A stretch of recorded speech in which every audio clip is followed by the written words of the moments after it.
Definitely not the best and most pretty of days in the market today. It was a pretty aggressive sell-off almost across the board. We got pretty bad inflation numbers, bad depending on how you look at it.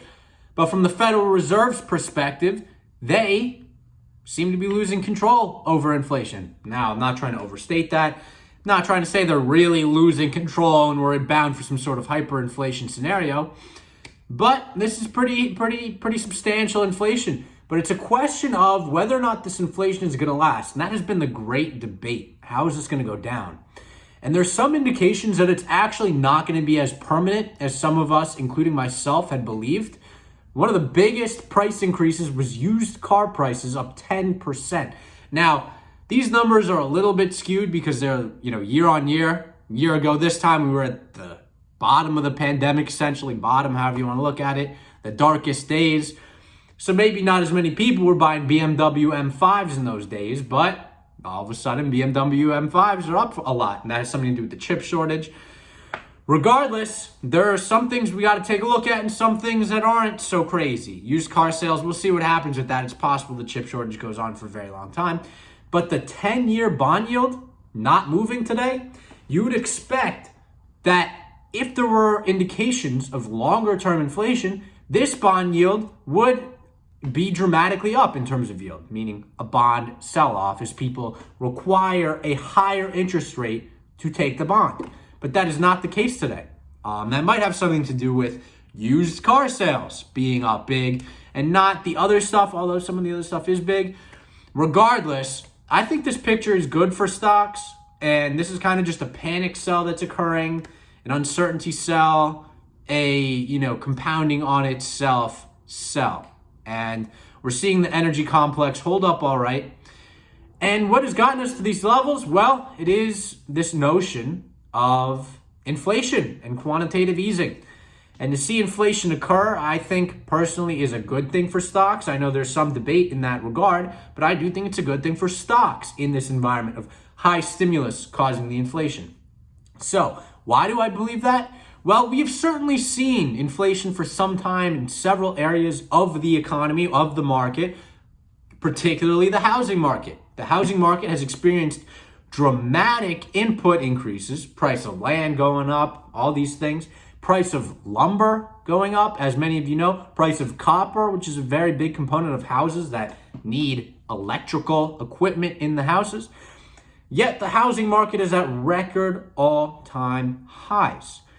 Companies, yes, they may not like the notion that input prices are rising, but like final sales prices of houses rose, I think the final goods of these companies can also rise to adjust. And there has just been a lot of wealth and money going to people in the economy. Savings levels are at all-time highs. That's a good thing. We want that. That means there's a lot of consumer demand. Airline prices are starting to rise again. Travel's starting to return, even though it's not fully open. Vegas is sold out. There are good things happening, and there are good indicators out there. So I say stick to the script. Focus on those things. Don't get caught up in the notion that, the market's tanking. There's a massive sell-off. There's way more to come. I'm not doubting that a little more selling is possible. We are at very high levels. Sell-offs happen. That's just nature of the market. You want to get these returns. You want to see returns daily. Well, you're going to see some corrections and these kinds of things.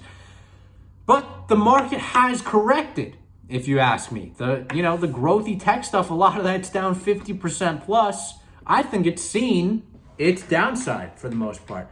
Yes, of course, there are areas in the market that should continue to sell off. There's tech stuff I just don't like and maybe should go to zero, close to zero. And if that needs to happen, it will happen in the long term. And maybe this sell-off is the catalyst for that. But as the sell-off continues, I would look for buying opportunities. These are the times you want to buy. You clearly did not want to buy in January and February, big tech stocks that were high momentum names, because now you're down big. You want to buy them when they're down big. And guess what? They are down big right now. So the strategy remains the same. Be selective about your tech stocks. There are gems in the rough right now.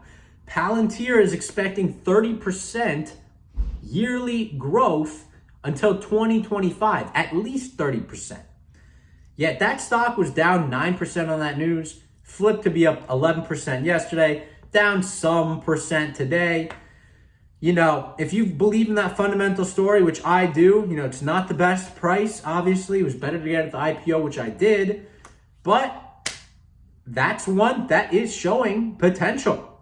And look for stocks that show actual signs of earnings or future earnings, not the stuff that is just super grossly overpriced. That will continue to sell off.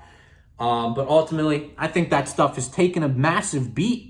And the stuff that deserves to be bought will be bought at some point. Maybe not today, maybe not tomorrow, but some point not in the too distant future. The market is looking decent in some areas. Energy should continue to rip.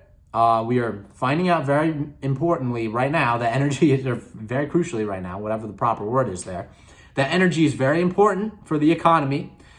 And supplies have been cut. So another thing with the whole inflation picture, companies have improved their cost structure. So a little bit of increase in the input costs that will likely have something to do with wage increases, which will likely lead to more consumer spending. Doesn't scare me too much. Anyway, energy is having supply cuts. It's going to keep the production of energy relatively level right now, it seems. Combined with the notion that we aren't fully reopened, combined with the notion that Europe and India are still experiencing significant lockdowns, you get a reopening economy, a return of India and Europe, and all of a sudden you see a continued increase in the price of oil. These stocks are very well priced. In addition, the multiplying factors of inflation, which will pick up the cost of energy, multiplying factors of woke funds and endowment funds having liquidated their energy. They might have to reverse that course as these energy companies prove to be the leaders in renewable energy, particularly Exxon and Chevron, British Petroleum.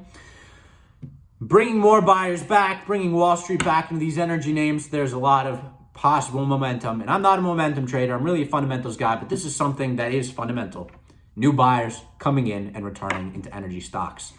So that's the deal. Don't panic. Have a level head. It happens. This is part of the market. But typically, when you see this kind of reaction, when you see this kind of panic, it is the best time to buy. It's not the best time to buy when the market is having this move in the opposite direction, which it had been for several months. And if you've been buying when it was having the most aggressive of these moves, you will be experiencing the most pain. And we don't want to experience the most pain here. We want to experience the most gain. So, go into the fire. That's my point. Until next time, peace out.